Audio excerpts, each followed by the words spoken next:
Just want to say welcome, everyone. I'm very excited for many reasons for this webinar. I'm John Reese, and we're having this webinar about taking over, or conversation about taking over Letterboxd. And I just want to slightly contextualize that I actually have a long-standing love of co-ops and worker ownership, or all the forms. This would not be worker ownership. This would be audience ownership in a sense, Community. potentially. Yeah. We're going to let Elizabeth explain, and Ted will elaborate.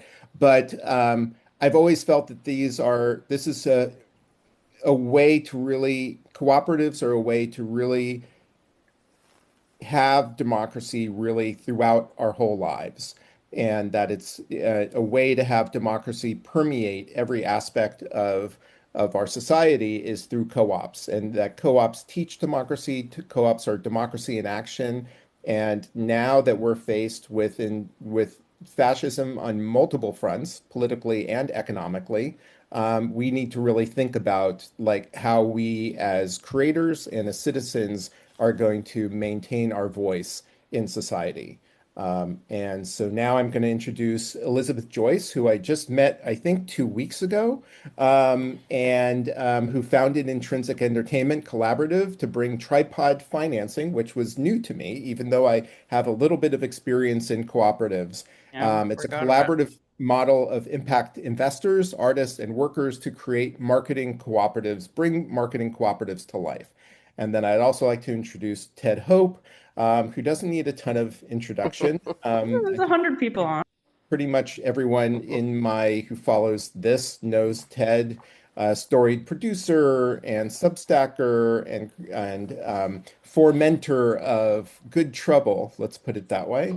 And also Amy Hobby, who's also a storied producer and distribution advocate, and also a expert in merch these days, and more on that later. So I'm just going to start off with a question, and this is to Elizabeth, and just a two-liner, like to set like what is going on, why are we here, why is everyone coming here, like what's going on with Letterbox? Just very short. I know we're going to get into the weeds, but just so that we understand like what the purpose is here. Yes. So the purpose is Letterboxd plays an outsized role in the marketing of films at this point, and it's up for sale.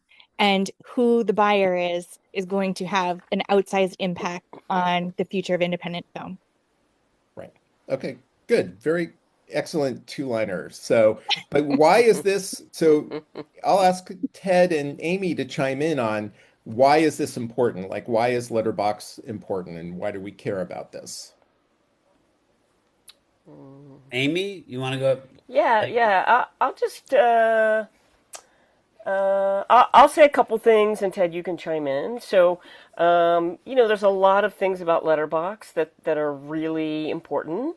It's built around community, taste, memory, and it's not built around engagement optimization. It's a no algorithm platform, which I love, and those seem to be fewer and fewer every day. And I think there's some structural things and business things about, as a film producer who does a lot of direct audience work and releases, I think there's a lot of potential in it to provide some structure. And I'm going to give one tiny example and then hand it over to Ted, which is if you have your film on Eventive, I have a film on Eventive, an amazing thing about Letterbox is it comes up in the Just Watch box, right? So therefore, it becomes this point of curation and discovery that can lead to me monetizing and build awareness around film. So there's some cool structural things about Letterbox that I think can be important to the future of building new systems, right? Over to Ted. Well, some of it comes back, I think, for a long time now, going back to really the rise of kind of DIY distribution culture, where we happen to have our host, John Reese, who kind of wrote the initial textbook, Think Outside the Box Office. And on it and kindly asked me to do the introduction. And then when I decided to kind of enter that field by starting a blog, as they were called back in those days, was my original coach. Was the person like I remember that when I was thinking of going live, it was John Reese and Lance Weiler who I reached out to and said, like, am I should I be doing this and why? Around that time, um, I think we were all very excited about what the future of streaming would be. It was still very early in the day, and I had a business plan with Brian Newman that we were trying to build a global streaming, low budget, quote, indie studio. And it became, as we went forward, it became clear that there was one huge barrier, and that was there was no aggregated film loving community on the web or any way to address it. The problem of movies, the problem of marketing, is only about 3% of the population likes movies, going to the movies on a semi-regular, which is often 6 times a year basis. And you had to still tell the entire world about your movie. Incredibly inefficient. Well, around that time, Brian and myself included, there were at least 12 of us who tried to build different platforms to aggregate film lover communities, right? Everyone had the same idea at the same time, including the founders of Letterboxd. And one of them succeeded. And guess who that was? The founders of Letterboxd. Like 3 other companies got bought and sold. Brian and mine was a total disaster, and I'm very happy to talk about that anytime. But they succeeded, and they succeeded in doing one thing incredibly well, which business generally fails at. They prioritize the community, right? They put the Yeah. community first. And when you have a cultural industry, often also referred to as the passion industries, the priority is that love of the thing. And since, that period of time, 2011 forward, they have kept that as a prioritize, even in, bringing in private equity. Yeah. But one thing that we've seen for all the optimism, all the utopian thinking that has gone on in that period of the last 15 years is one common problem, right? And this is a problem inherent, frankly, in shareholder capitalism, right? Not necessarily stakeholder, recognizing those differences, but shareholder capitalism, which to deliver the demand returns the demands of the money, the private equity that comes in for investment, their priorities change from that of the community, right? And we've seen this on particularly on every single social media platform.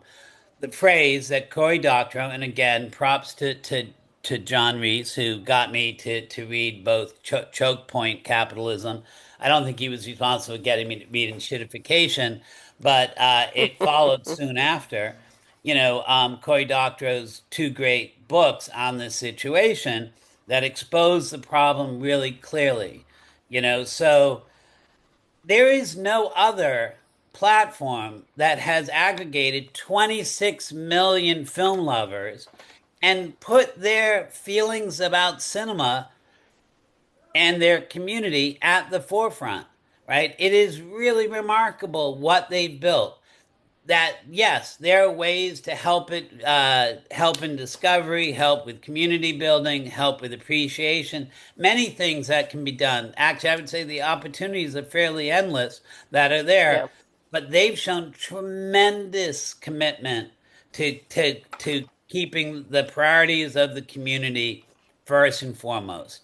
And that's what I'm afraid would be lost, right? And now you have to like take it to the next step and like, just thrilled and like, uh if you could cover Elizabeth Joyce in gold stars, we should be covering her in gold stars because people have to step forward and say things don't have to be this way. I'm mad as hell and I'm not going to take it anymore. Woo! Open your windows, scream to the rooftops. How do we do that, right?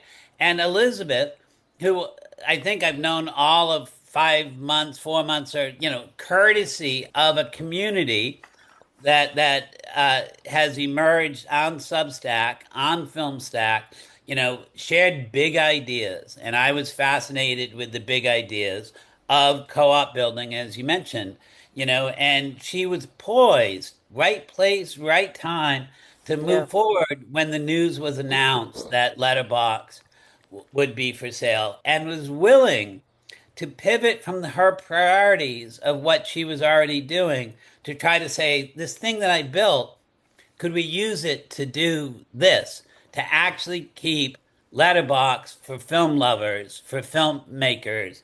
Is there a way that we could keep that together? And, a lot of people will be doubters. A lot of people will say it would be impossible, but frankly, we all are going to learn a lot by the effort. So, I really quickly reached out and said, thank you, thank you, thank you. Yeah, we have to try new things, and some of them will fail, right?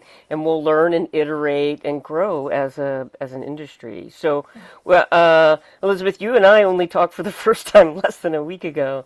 I would love to hear you told the great story about Intrinsic and what you're doing and how it became relevant to Letterbox. Can you tell us about that?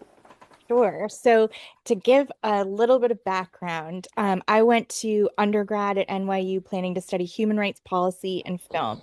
And, the career actually opened up on the human rights policy side in a way that I pursued it and spent 15 years really working on alternative business models and what are the most effective ways to create change and looking at this binary that exists between nonprofits and for-profit business.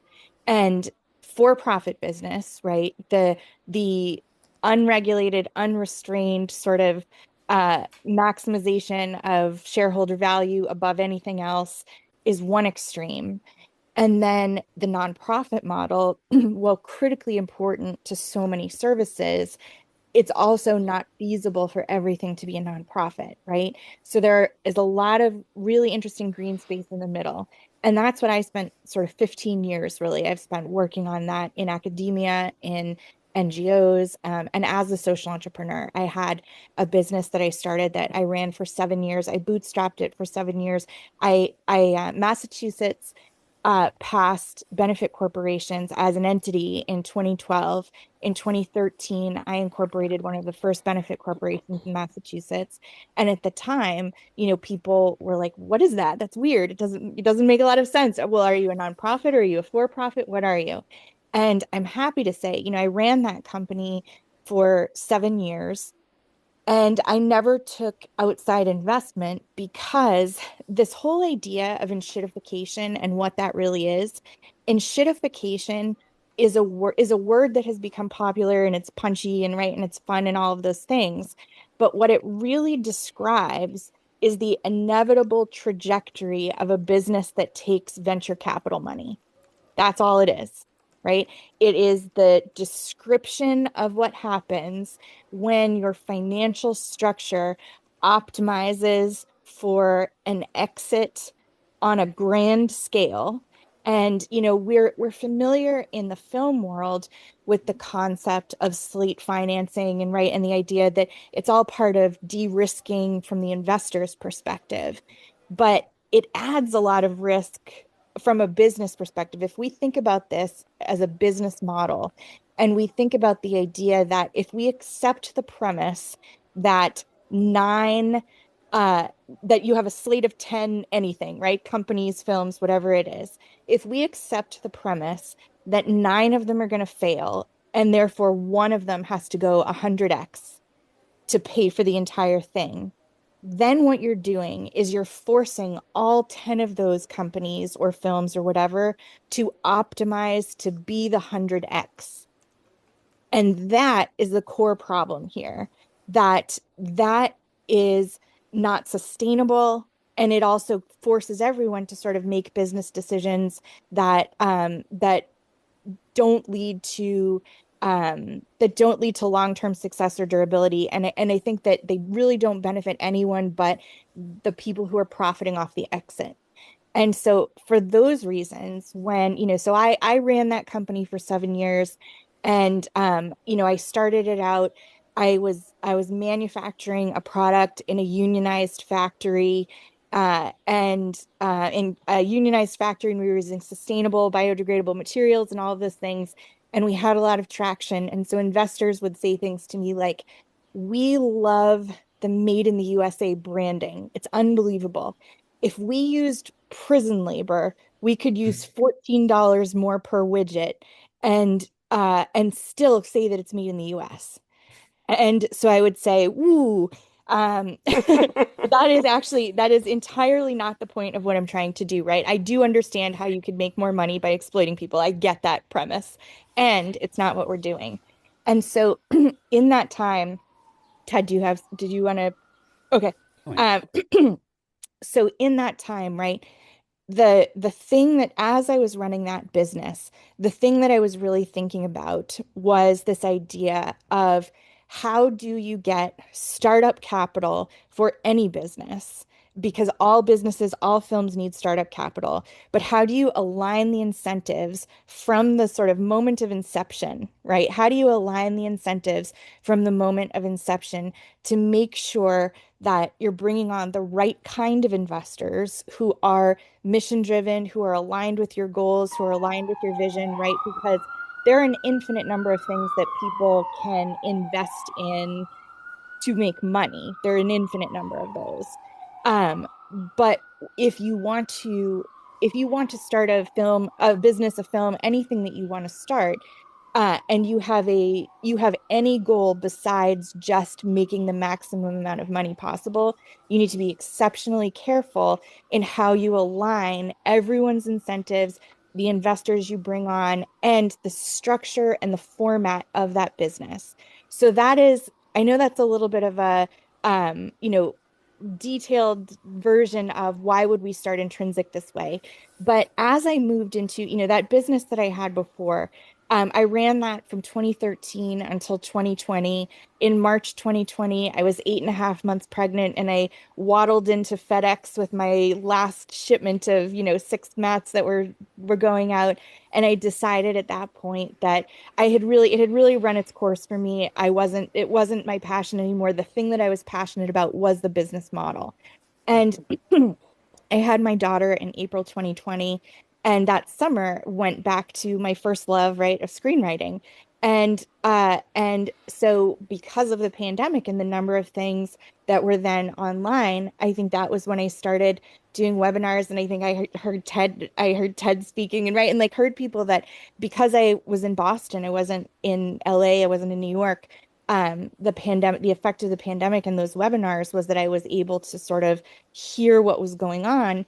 And as I heard about the problems happening in the film industry, understood that all of the work that I had been doing and studying, in terms of alternative business models and cooperative economics, that actually had intersected finally with my love of film, and that it was more applicable than I had ever imagined it would be. And so in starting Intrinsic, the way that we came to start Intrinsic was in understanding that at this point in time, right, the tools to make a film are less expensive than they've ever been. You've got an iPhone, you've got a computer, right? That there are ways that we can start to make films, but that marketing is more expensive and less impactful.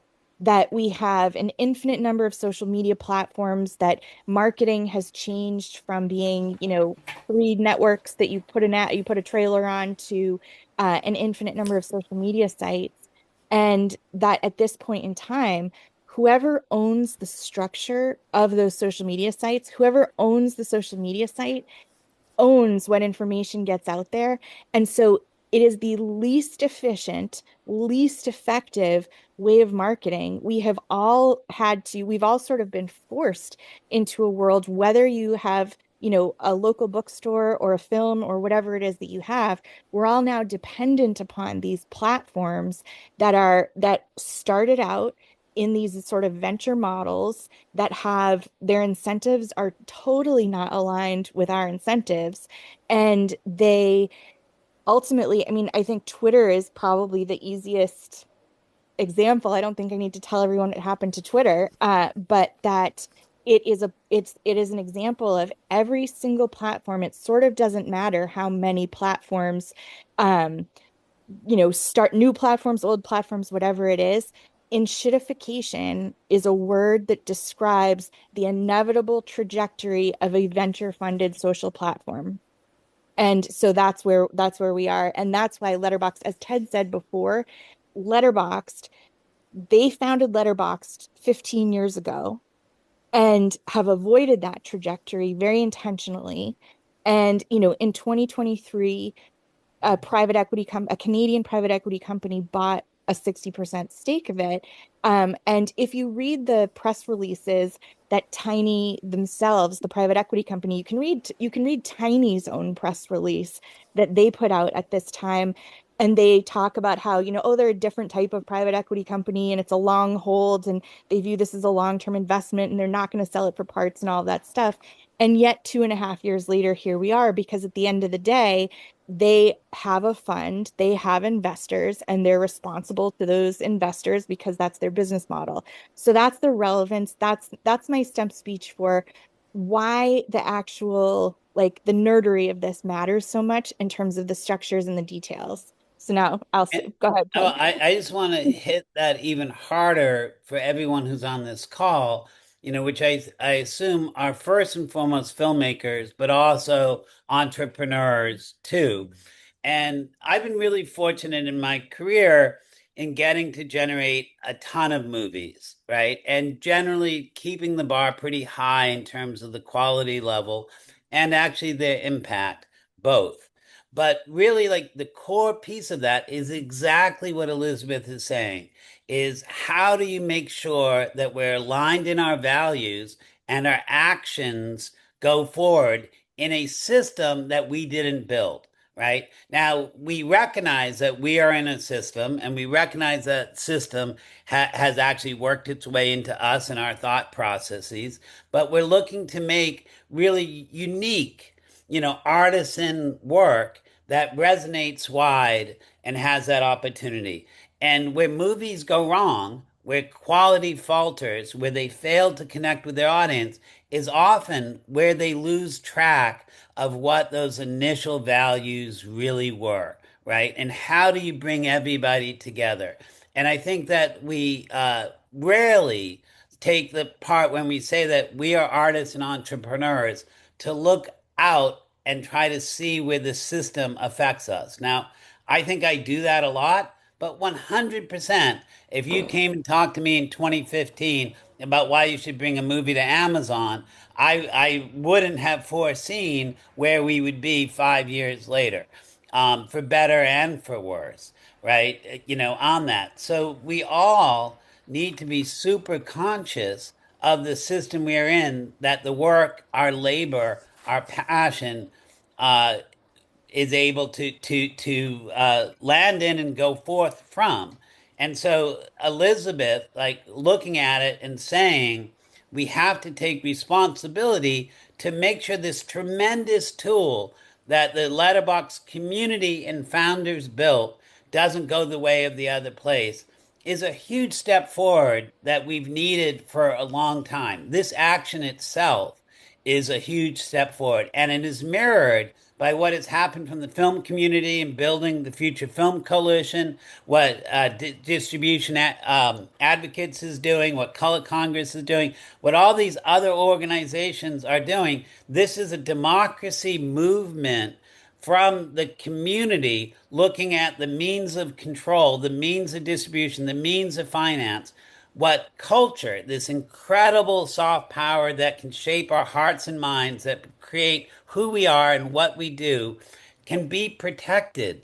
It is what makes life worth living. And I'm we gonna need tools to do this. Shut me Yeah. up, John. Yeah. Okay, I'm going to jump You. in because I think it's bigger. We're all filmmakers and we all love film and culture and it's important. But this is larger in a sense because it speaks to democracy and it speaks to how our society is run. In a world with ever increasing income inequality, Part of that is because of the massive extraction being exerted by tech companies who Yeah. have centralized control and are through that extractive business model. This is a way to put something into place that, whether it works or not, I think it's going to work, but that has the chance of evidencing another way of Yeah. being and Yeah. another way of being economically and another way of being culturally. I think almost it's more important economically in the terms of how economics and democracy work together.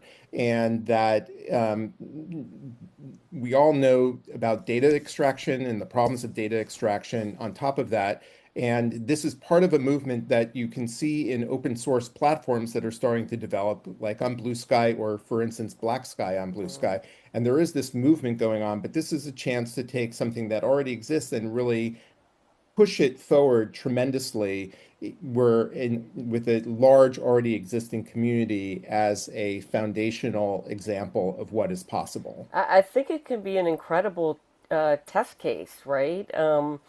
It's so forward thinking. And, I think the idea you're saying, John, is that, cooperatives can keep the wealth circulating within the communities rather than Mhm. being extracted upwards. And Yeah. look, it's a long, hard battle for any of this, right? But like I was saying before, like we need to try stuff, model stuff, maybe fail a little bit, succeed a little bit, but model this out. And I think there need to be many solutions and many attempts and many communities working on this.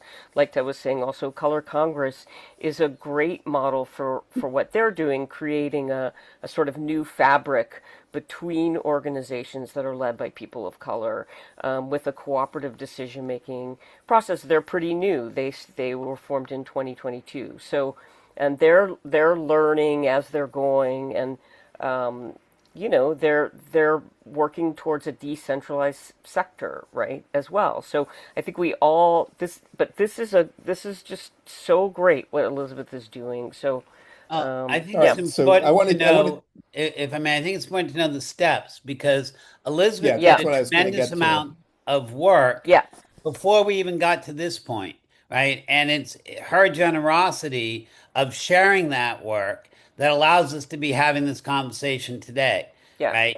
And I think But maybe can Elizabeth, I just jump into specifics? yeah. So how much are that's you what I was trying trying to to, get to, John. okay, Go for it. how So much are I you think, trying to raise and what is this money being used for? Yeah, So I yeah, think so because there's a actually, lot. let me work Yeah. my way to that. Let me work my yeah, Okay. way to that because I think that this part is really, I think this really matters actually. And so this idea, so a couple of things that I've heard you guys say just in the past couple of minutes here. John, the idea that it's about more than film, right? It's about democracy. And so I think of this campaign as there are multiple entry points into this campaign for people who obviously for filmmakers, right? There's an entry point for filmmakers because the industry is in tatters and we need to decide what comes next. There's that. There's an entry point for people who care about social media and the fact hmm that in the world that we live in now, social media plays an outsized role, whether we like it or not, right? Whether we wish we could go back or not, it plays an outsized role and what models exist and what models could exist. And then there's the democracy question, right? Of the entire war. We all know what that means, right? The democracy question and the idea that in a society that if the same group of people is in charge of culture, in charge of the military, in charge of the government, right? We all know what that means. And then the additional piece of this is just thinking about it from a business model perspective, right? And the idea that no matter something that we all have in common, no matter what industry we're in or anything else, the economy affects all of us, and the economic options that exist affect all of us. And that's whether, like I said, to go back to the idea of if you want to open up an independent bookstore or a restaurant or, whatever it is, the models that are available determine what's available to us. And in this context, right, the reason that we developed this model for intrinsic as far as the film community is concerned, and I think that I should say a little bit about what that model is because we have yeah, questions about yeah. that, There's a right? lot of And I think questions. yeah, so I think that I think it makes sense to explain what that is. As I made the decision sort of in 2020 to focus my research and all of this on what's going on with the film industry, right? In terms of like what is the broken piece here or pieces, but what is so broken about it in terms of because as much as we can say that, maybe it's a minority of the population that actually wants to go buy a ticket and go to a movie theater, people do watch a lot of watch things, like things, appreciate things, right? All of that. It's still a driving force culturally. So from that perspective, we have to really think about like what's broken and why. And as far as the film industry is concerned, the more that I studied it and looked at what was going on and why is it that they say that 99% of independent films don't return on the investment and all of that stuff.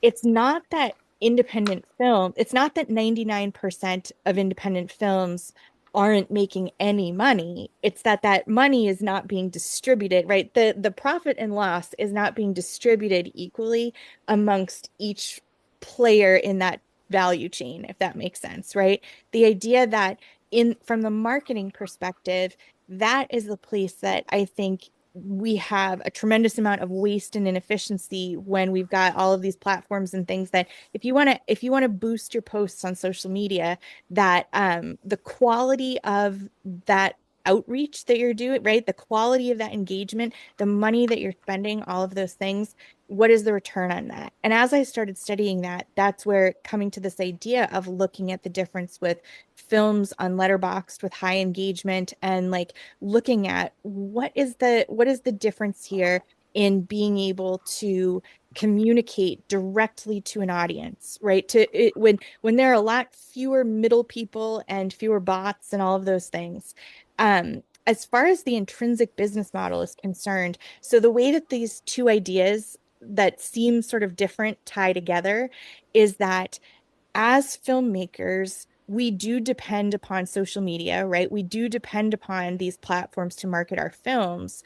But that if all of those platforms are owned in this same old model, we are never, ever, ever, there is no version of like figuring out how to game the algorithm or any of that stuff because the algorithms change, things get updated, and it's always for the benefit of the platform's profitability. It's never to make it better for the people who are using it. And so thinking about this idea of, okay, so to start a new platform, what are the costs of that, right? What are the costs of that? What's the actual process of starting a new platform? And it's incredibly expensive to launch a new social media site, to launch a new platform and get people to join it. And so, in one sense, that's the value of what Letterboxd has achieved in the past 15 years. As Ted said before, that in 15 years, they have amassed almost 30 million people globally in a place where they go to discover films, to talk about films, to celebrate films, right? All of those components. And so the idea that with any platform that you're going to have, any sort of marketing thing that you're going to have, if you start a new technological platform, then you need a lot of startup capital to do that. And so going out and pitching that in the context of a co-op, it's very, very, very hard to get a co-op off the ground for anything that's capital intensive. And so you have to figure out a way to align the incentives of the people that are going to give you that startup capital with the community that you want to build this platform for and the goals that you have for it long term. And so that's what the tripod financing model is. I'm just going to take a quick sip. Ted, you're muted. When I was going, I had a big business plan when I left Amazon, and I had a big backer. And when I did my first pitch, like he said, "Okay, Ted, first and foremost, if you ever say that word co-op ever again, I'm out. You cannot say that word co-op." And I Yeah. was like, "Whoa, okay, okay." But it's so true in terms of where it is. And you, Elizabeth, I'd be kind of curious if you could share, both like what was in place that allowed you to take this action, and what needed to get it be in place to then start with Seed and Spark, Yep. right? What that first wave is with Seed and Spark is, Yeah. and What's it then for? yeah, and Yeah. then let's talk about what comes next after that. Perfect.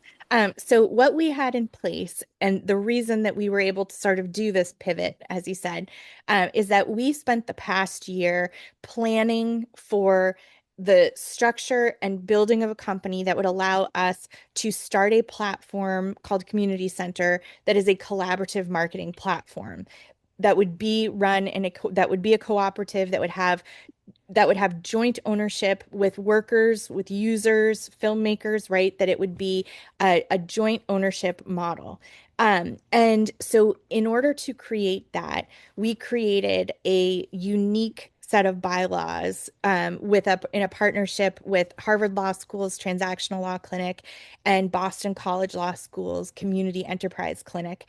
And we went back and forth in terms of, so Boston College Law School's program really specializes in cooperatives and cooperative structures, and the Harvard program focuses much more on like venture-backed businesses. And so we forced these two birds together to figure out how could we create a structure that enabled us to have a mission to work with investors for the startup capital, but then also design an exit strategy in which it is optimized for what we call an exit to the community and a community exit, right?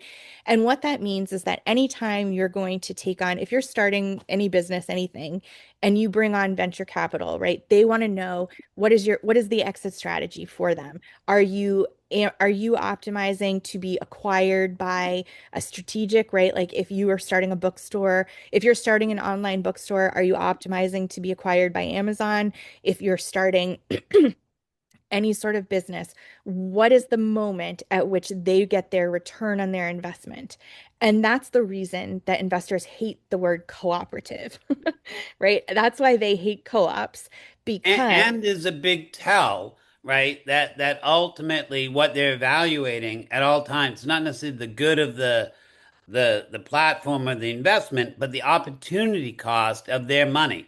That they need to be able to make sure that at certain inflection points, they might be a better opportunity that they can go and leave behind, yes. which is tragedy for the community.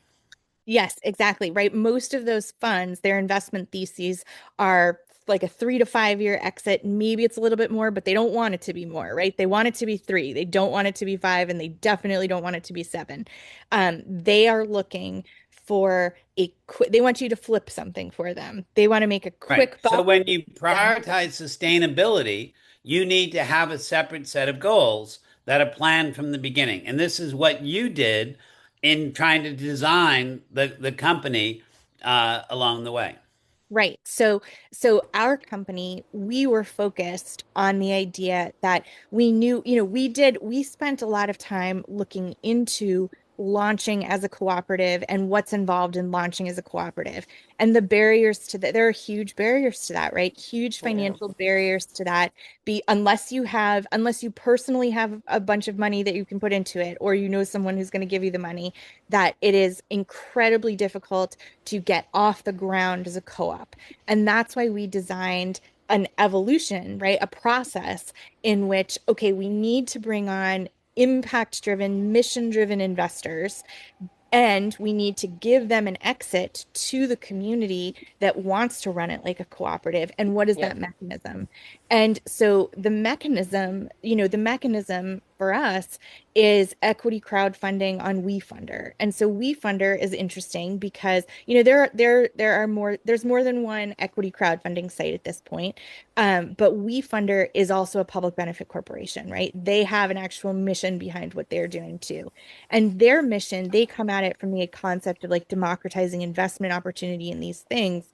But what it does is enable us to work together in a way where the exit strategy is when you start your business, right? Before you have customers, before you have users, and you need that startup capital, and it's not proven yet. the thing that investors really focus on is the amount of risk that they're taking in giving you their money. As Ted said before, right? There are other opportunities. And so they're very focused on this idea of there's a lot of risk and, they need to be rewarded for that risk or they need to know what is that, how are they going to get their money back? And so this is where the opposite of enshittification can happen. The opposite of enshittification can happen right here by aligning everyone's incentives and saying that if we create a structure where everyone is incentivized to make the best possible product that works so well for its users and its community that they want to be part of it and they want to own this company, that they want to keep it sustainable and durable long term, that the exit mechanism becomes using these equity crowdfunding rounds on WeFunder in order to let the community buy shares in the company.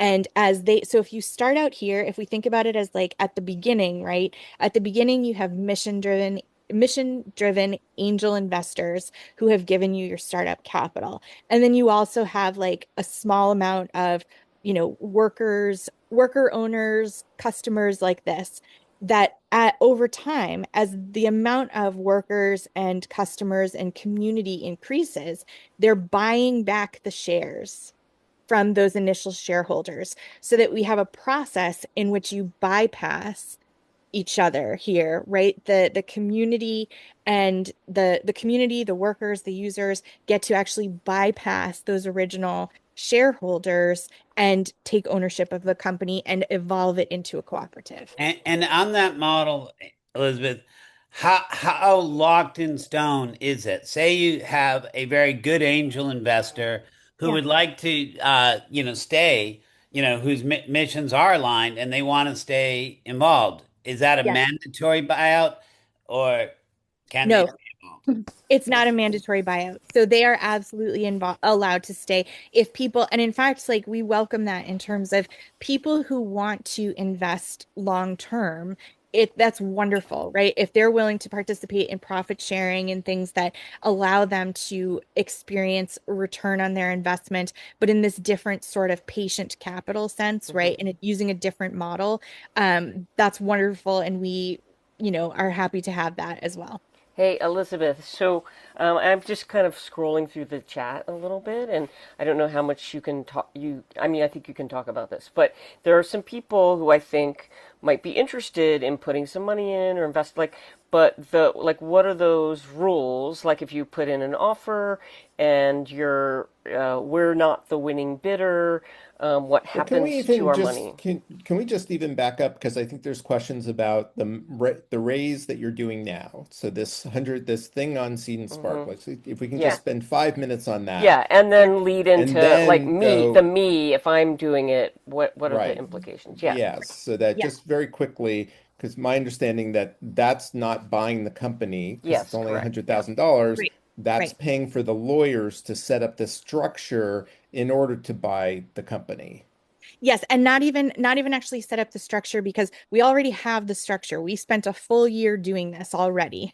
So Mhm. we Hmm. have the structure. We've got the bylaws in place. Our articles of incorporation were approved by the state of Massachusetts the week before the story broke about Letterboxd. So Hmm. we And have the that's structure. intrinsic. Yes. That's so people are clear. Yeah. Yes, That's exactly. the vehicle.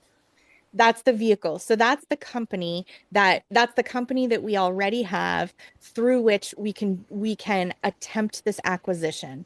Now, the purpose of the raise, right? The $100,000 goal on Seed and Spark is because in that 1 week, we did not build an acquisition fund and a mergers and acquisition team in the 1 week, in the 1 week in between, our articles of Why not? incorporation. Elizabeth, you're so selfish and It was my daughter's school vacation week. I was doing my best.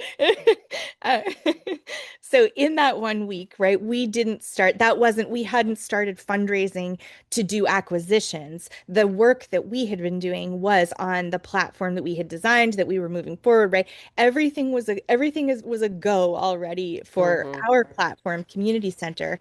And really what it was the fact that when this story broke, recognizing that this is one of those moments in life where it doesn't come up a lot, right? Where there's an opportunity. It's sort of like if your dream home goes on the market and you realize, oh boy, if we don't move, the family who lived here before was here for 50 years. If we don't move, that we're going to miss this opportunity. So that's the pivot and the timing of it.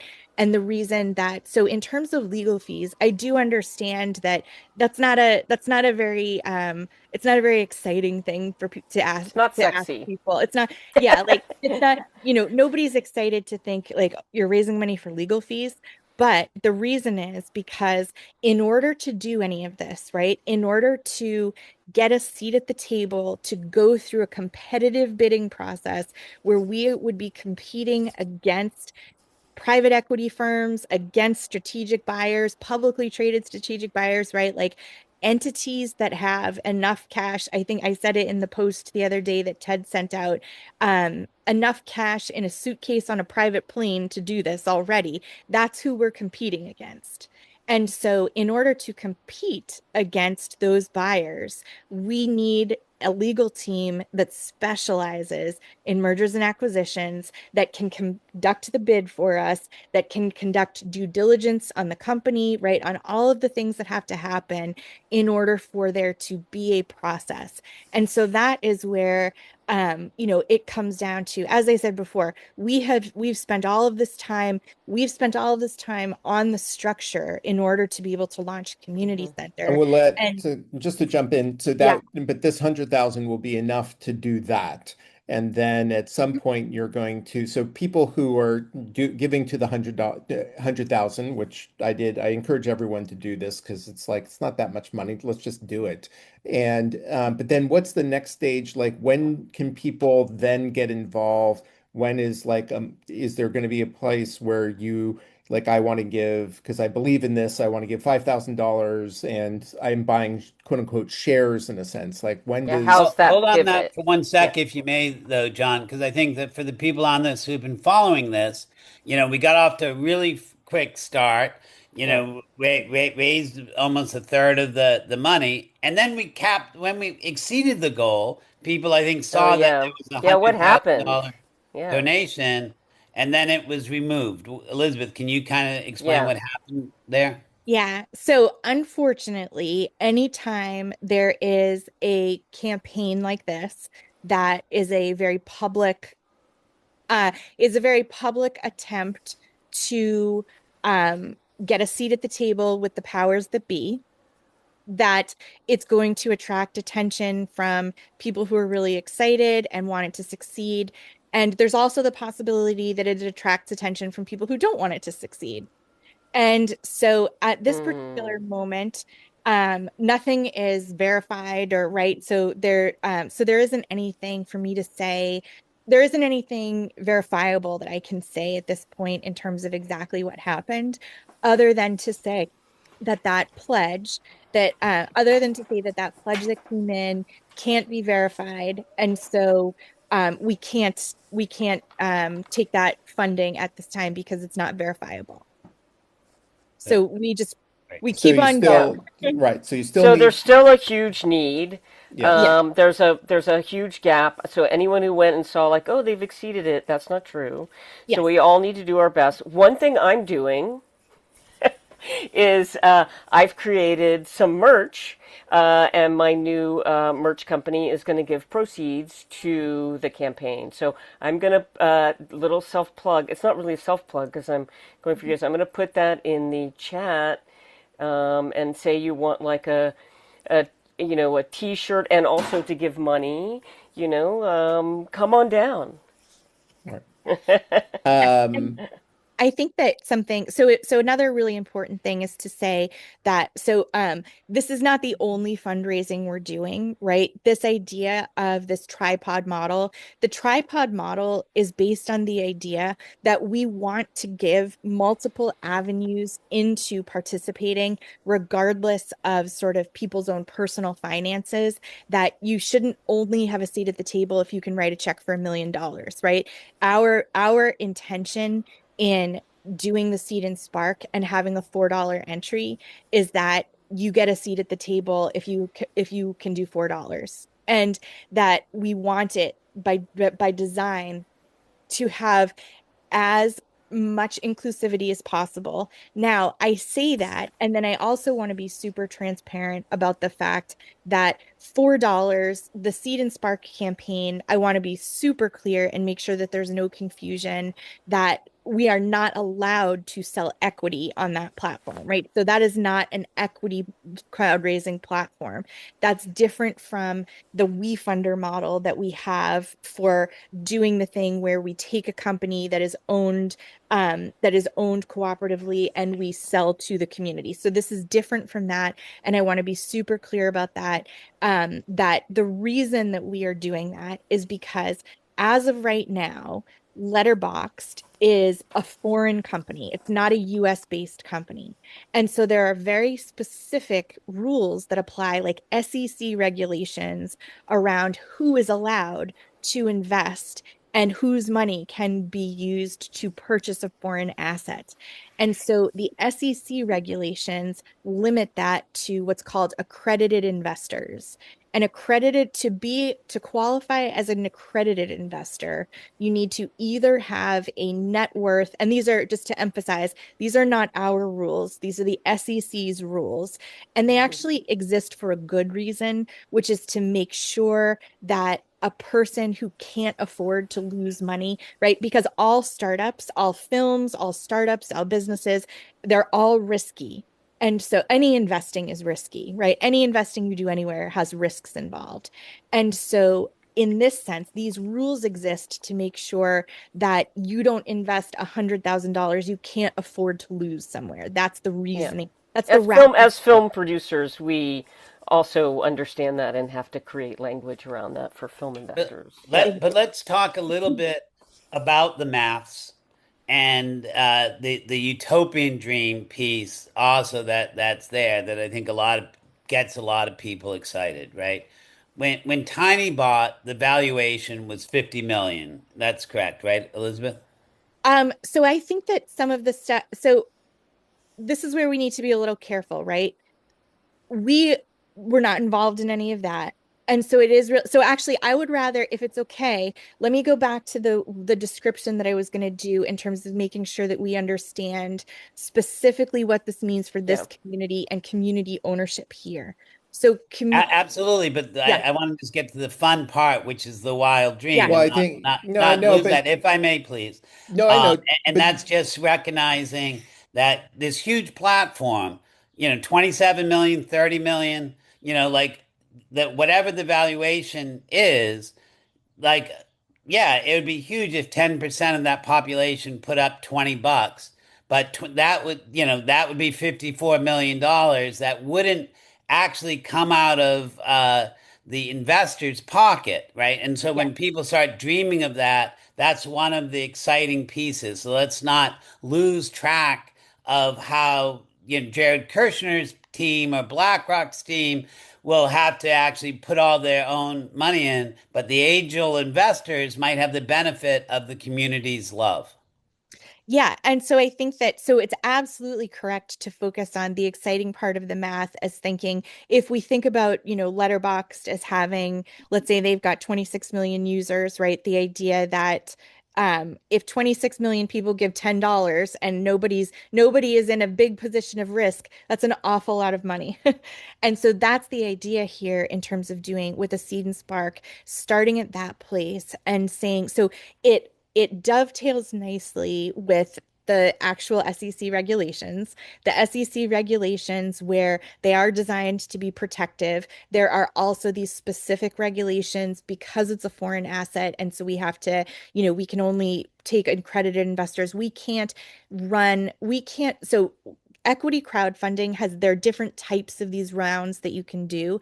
And for some of them, you do have to be an accredited investor, and for some, you don't. So in the future, we will be able to run for Intrinsic because Intrinsic is a US based company. We will be able in the future to run equity crowdfunding campaigns for which you do not need to be an accredited investor, and we can have $100 buy-in, right? To make sure that nobody is putting in more money than they can afford to lose on something. But we can't do that right now. We legally cannot do that right now. Right this minute, we can work with accredited investors. And so if there are people, I am not able to read the chat at the same time, but if that is coming up in the chat that there are accredited investors who would like to speak to us, then we invite you to do that. You can email us. You can email press@intrinsicentertainment.com if you are an accredited investor, or an accredited investor who wants to do that, you're welcome to. But we are specifically working with people on the accredited side, as well as trying to start this model. So if you look at our Seed and Spark campaign and you see this membership idea where the rewards there are based on membership. And so you can think about that the exact same way that you think about a gym membership, which is that if you get a gym membership, you don't own the equipment, you're not allowed to sell it, but you do get to go use it. And so the memberships in Intrinsic, as we build this, the purpose of that is the ability to participate in town hall meetings, to send us proposals, to be able to engage with us in the designing of the future, of the thinking of how it will go moving forward.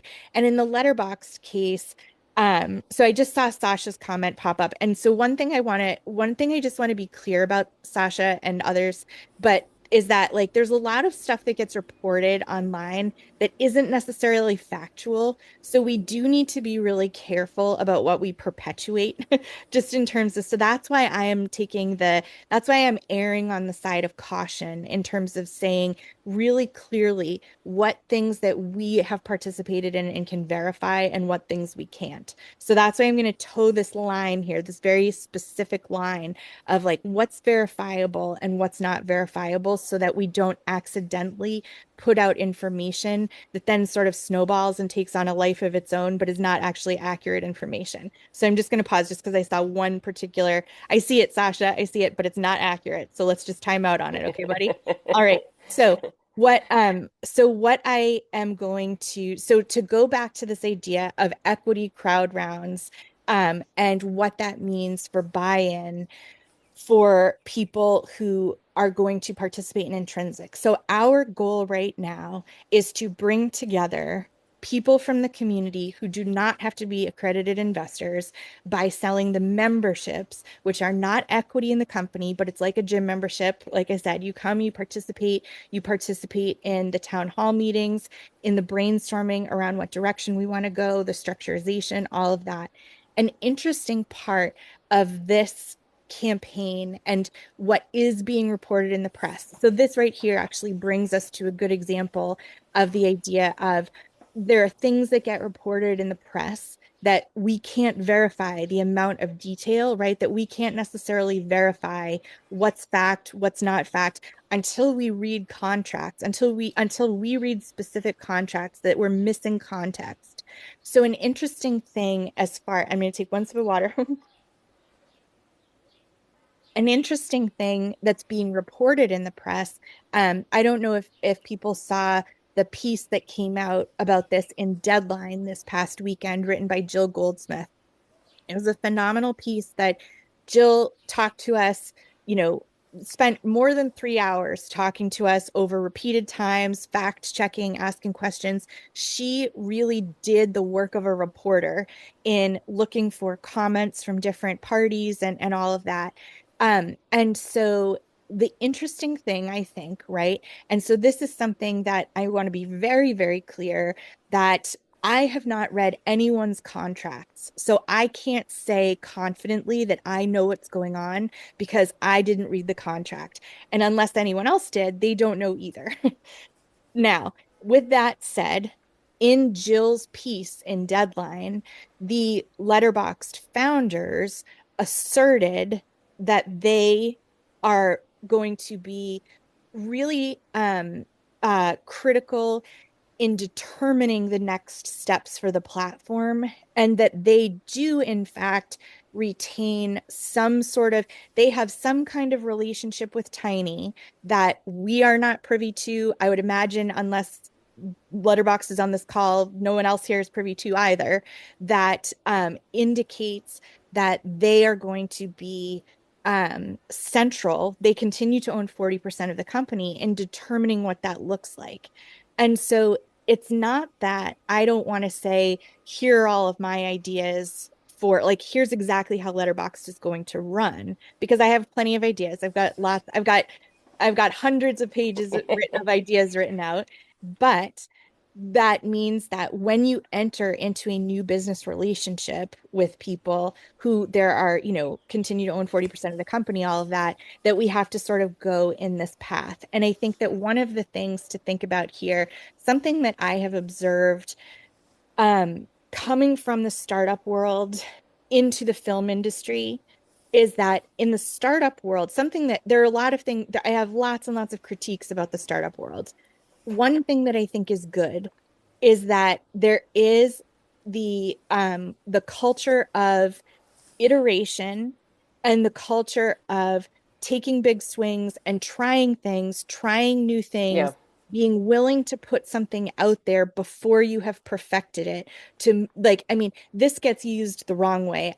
There's the sort of Silicon Valley phrase, move fast and break things, which I don't Yeah. agree with that, right? Like, there's some nice green space in the You're middle not here. breaking anything? I don't want to break They've anything. kind of broken our country. They've So broken our country. Exactly. so let's be Yeah. cautious about that But there is a like motto. a But broy sort of thing about like bragging about failure and like throwing shit at things. Yeah, so and this there so definitely is that. and I want to be really clear, because that's what John, that's exactly where I was going with it, is that when I said there's a lot of nice green space in the middle, that's exactly what I mean, is like there's a lot of nice green space in between what I have observed in the film industry, which is, I think, based on the idea that, with a film in particular, that once you put it out there, it's out there. You don't get to then go iterate your film, right? So you have to work really hard to make it as good as it's going to be before you release it and all of that.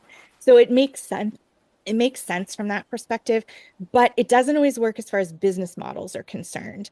And so Right. that's where I'm saying there's a lot of nice green space in between move fast and break things, because I don't want to break anything, right?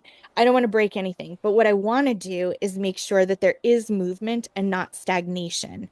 And that Mhm. what we can do together by embracing these cooperative models is, it doesn't mean that every question is answered on day one, because Yeah. there are a lot of parties to be heard from, but it does mean that you're entering into a process where you're figuring out that iteration together. Yay, the And where journey's the everyone is destination. and where everyone is aligned is on the goal of the community, right? Right. Of like what has been So already built there is the priority. And let's be clear, those founders, know that community better than anybody, right? They've so been Yeah. very focused.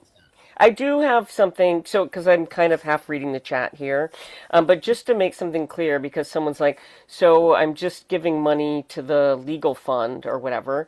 But Yeah. when I give my $10 to the Seed and Spark campaign, is that the point that I get the membership? So I get the membership, so I get to be at least part of this initial community and hear about things, chime in, be part of a town hall, all of that. Is that what my money also gets?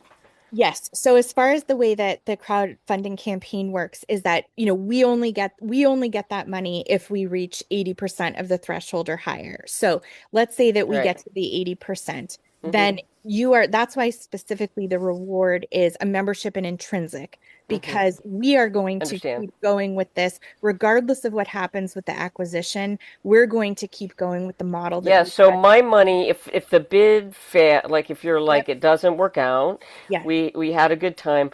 What happens to my $10? Just to Yeah. be, yeah, Yep. And so we wrote this really clearly in the campaign page also, to make sure. So we set the campaign for 60 days, right? Which is mm-hmm. longer. A lot of times people will just crowdfund for 30. It's hard to sustain for 60 days. We set it for 60 because if in that 60 days we get the information that we are not going to have a seat at that table, then we are going to notify everyone and give them the opportunity to cancel their pledge or downgrade their pledge, or they can decide to keep their pledge. But we are going to let people know immediately so that they have that option in that if in that Hmm. 60-day window we find out that we do not have a seat at the table, we're going to give people the opportunity to cancel entirely if they choose.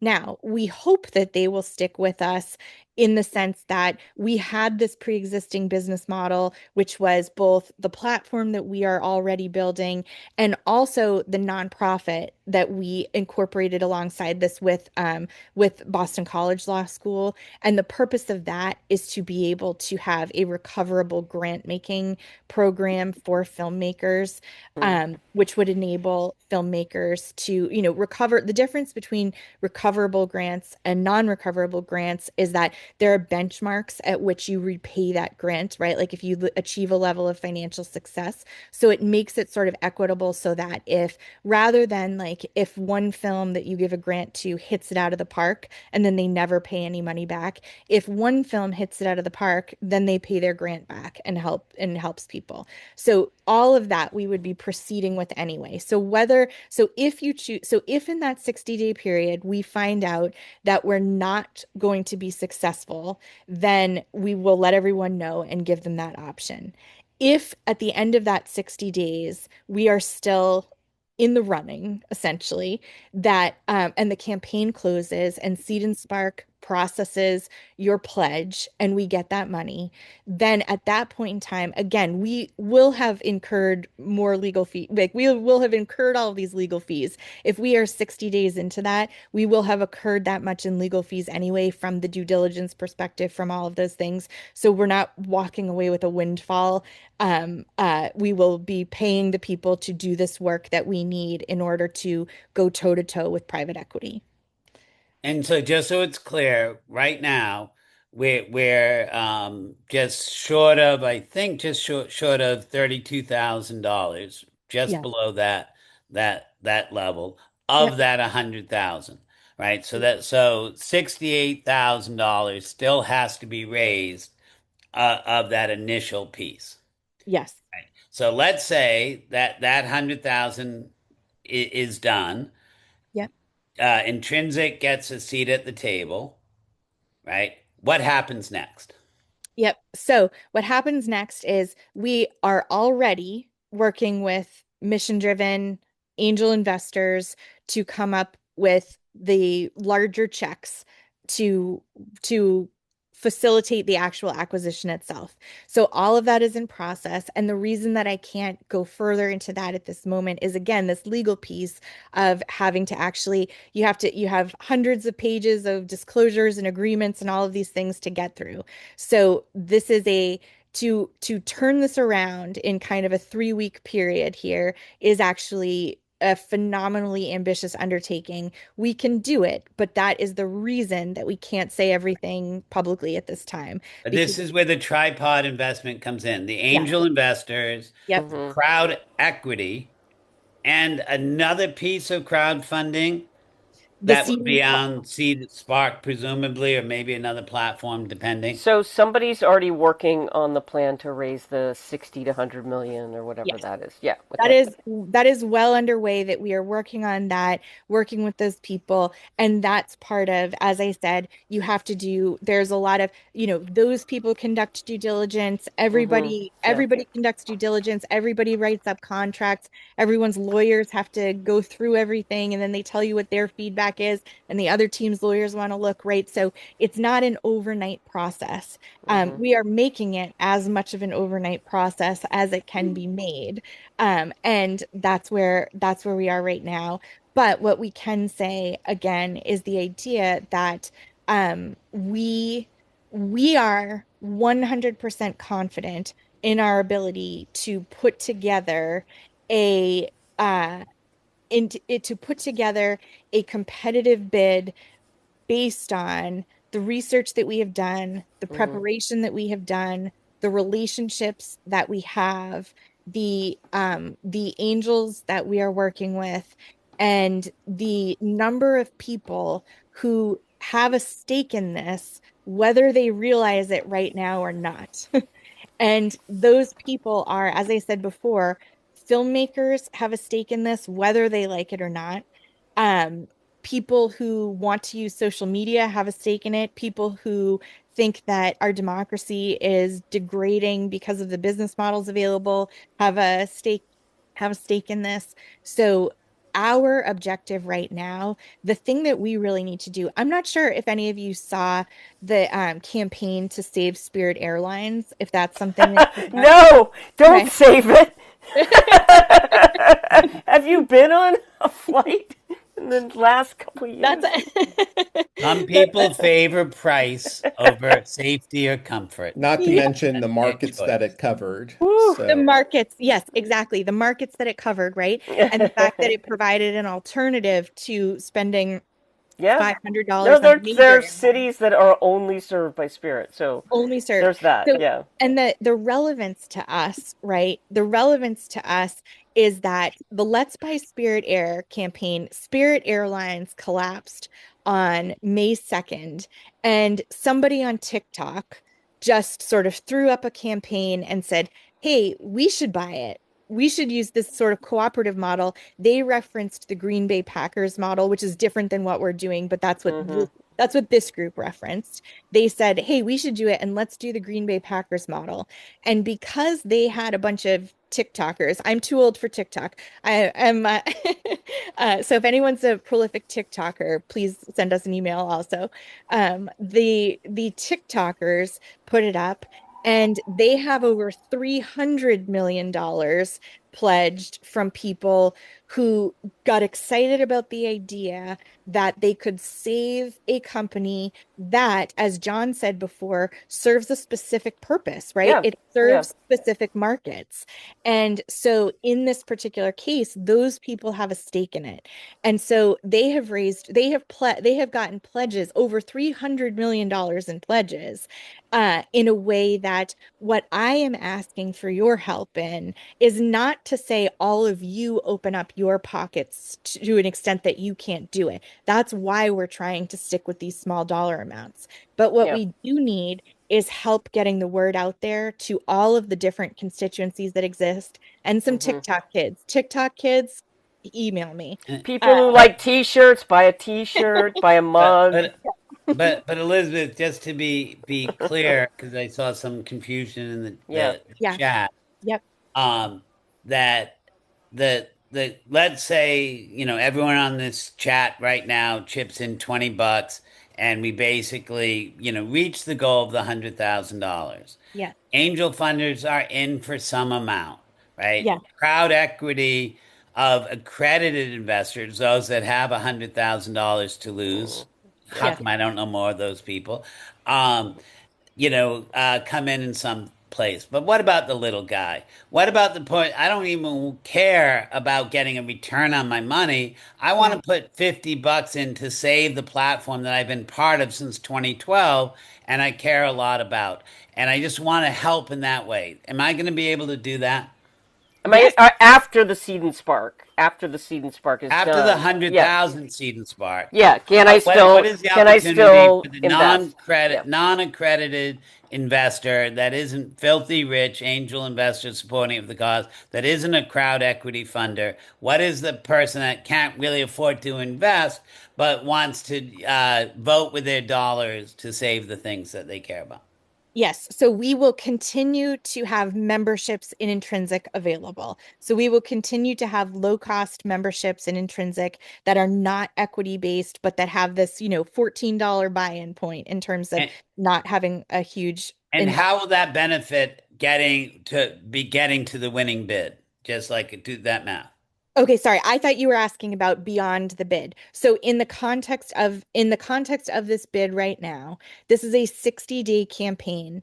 If we can go beyond the 100,000, if we can, there is no ceiling here, right? In terms of the amount of capital that we can raise using the seed and spark means that we can take fewer and fewer equity investors so that as we move forward through this process, that we don't have as much of a buyout to do, and that there comes a point in which we are allowed to sell this equity directly into intrinsic for people that they get to participate on an ownership level. So I know that it's really complicated, and Right. I wish that it could be clearer, but this complexity is real, right? The Right. complexity is real. But to Yeah. be clear for folks on this Yeah. call, Yep. 100,000 goal is really the minimum threshold. The minimum. 25 million would be fabulous Yes. if people could get, if social media took off on IG,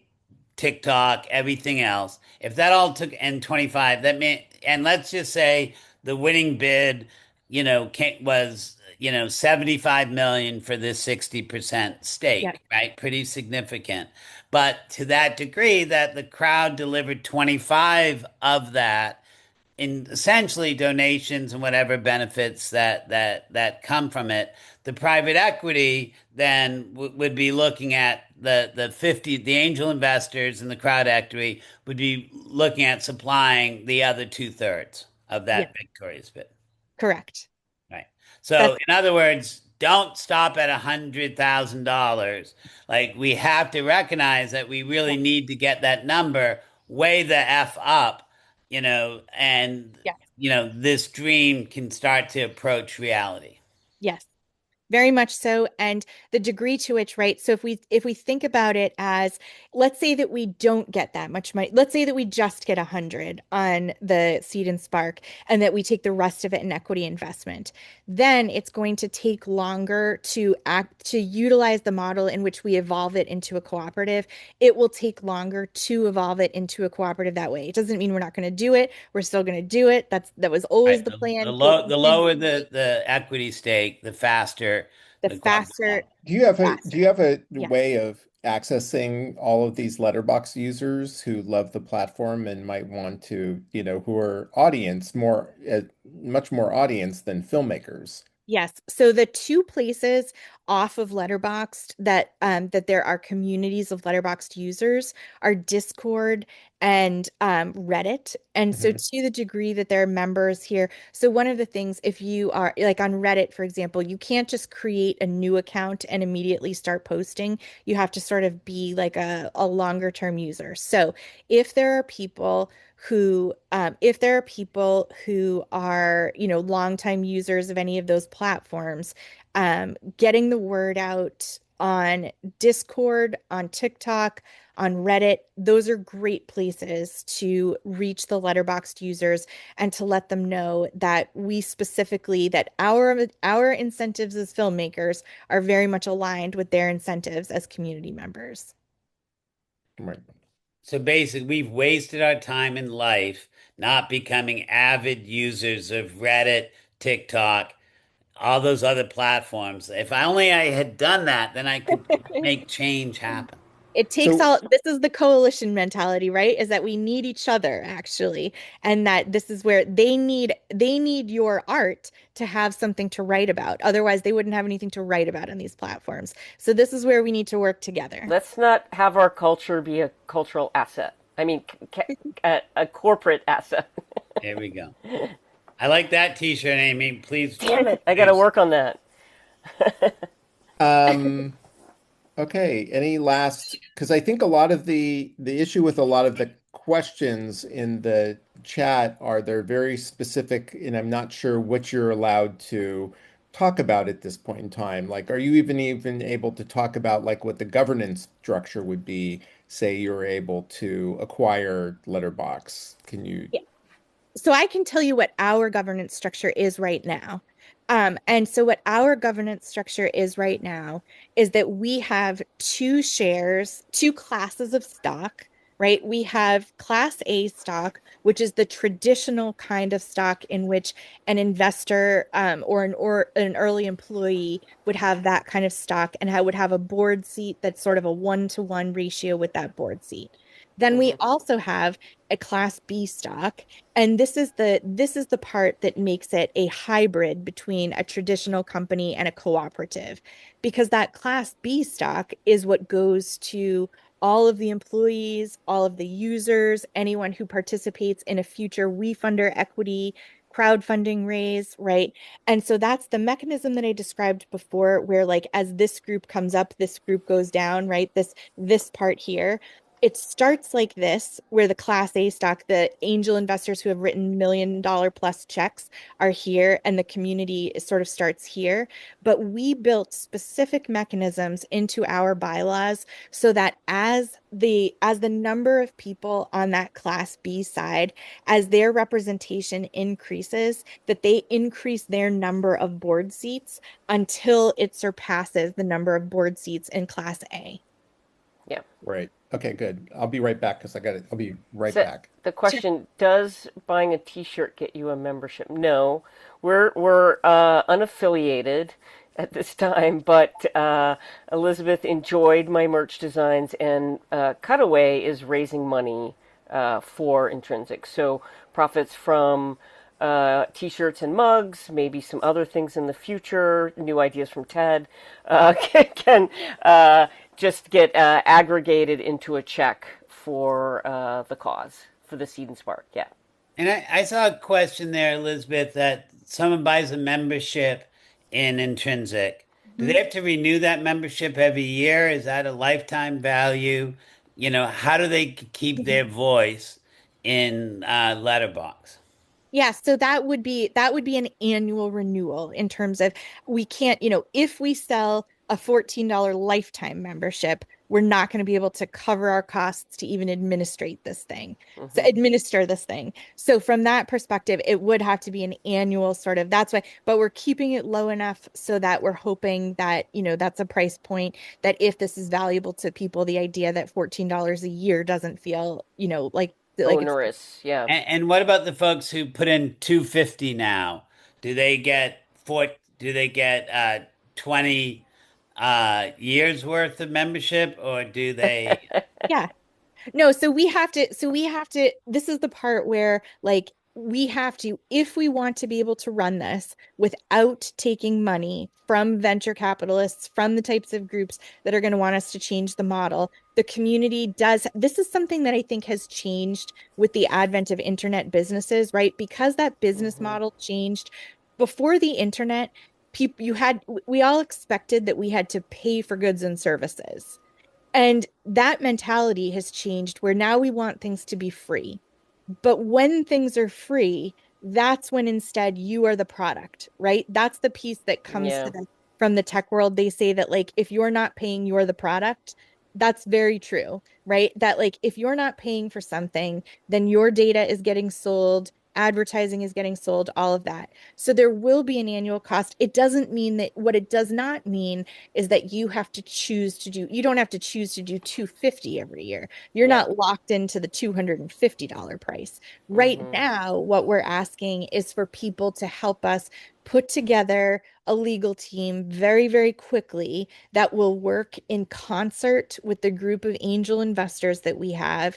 And that as we build this momentum together as quickly as possible, because this is a sale that is out there in the zeitgeist, that we are not in charge of the timeline of it, right? As far as the process that is being run by the sellers, we're not in charge of that. So we are sprinting as fast as we can at that. So you're not locked into, you don't have to pay 250 every single year, right? There will be some fee though, and that is part of this idea that if we want something to exist that is not stewarded by venture capital, then it must be stewarded by us. So you have to decide if that is worth it to you.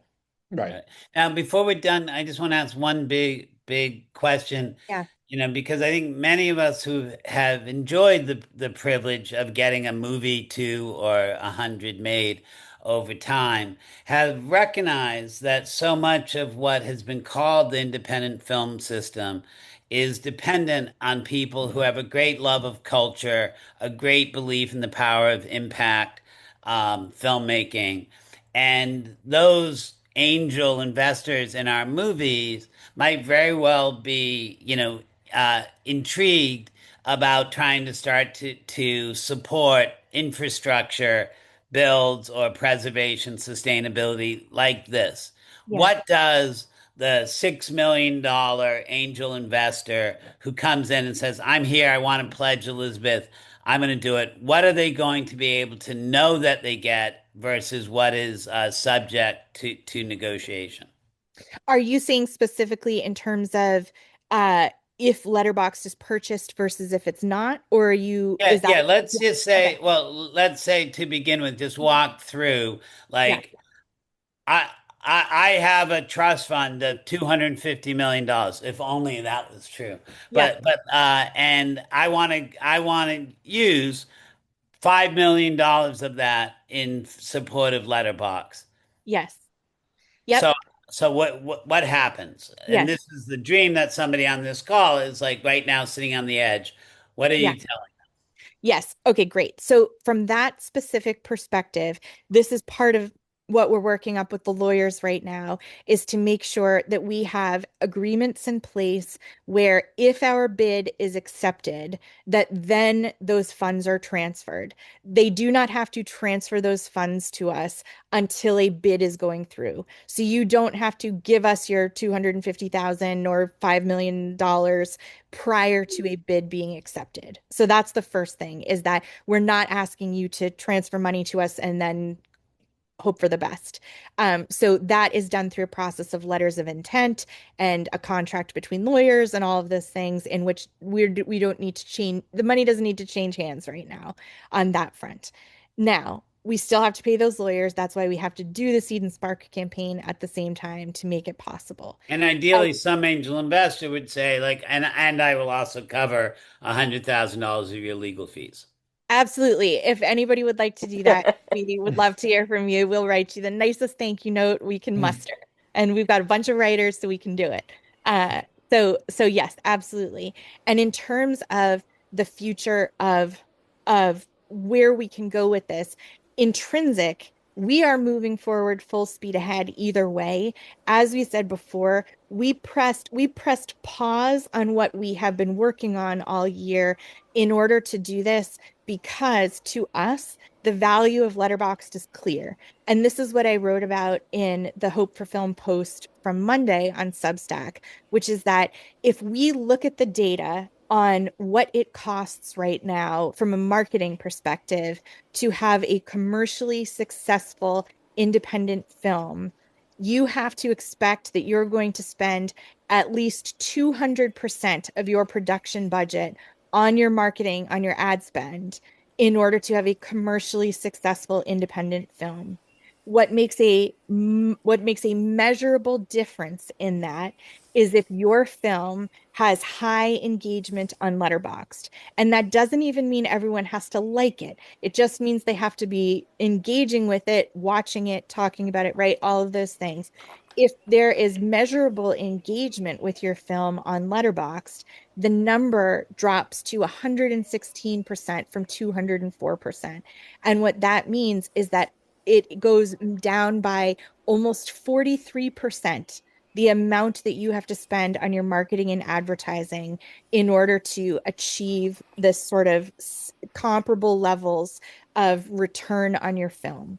And that is before it has been optimized, I think, with the film industry in partnership with filmmakers. And the proposition here, as far as I'm concerned, is that whoever owns Letterboxd next is going to determine the discourse around independent film. They're going to essentially control the only place left on the internet for organic discovery. Other than that, Boom. your That's alternative why is they you can should do pay. it Right. because of the Yeah. public benefit to the community. Yes. And it will save them a lot of money on their marketing of all the other movies they do. Yes. Yeah. And if this, we are moving forward with Intrinsic either way because we're so excited about everything that we've built in the past year. We view this as an opportunity because of the deep dive that we had already done on Letterboxd and the data and all of this. We view this as an incredible opportunity for the film industry, and we hope that people will be willing to sort of take that step into saying, let's move this forward and let's make sure that this one place for organic discovery does not inshitify. Yes. So let's have everyone's pledges, roll up. If you want more information, there's a couple posts on TED Substack. This conversation will be posted next week with a summary. I want to thank everyone here, Ted, of course, Elizabeth, Amy. Well, thank everyone for attending. Thanks, everyone. Thank you so much. Hopefully, yep. And see you all next time.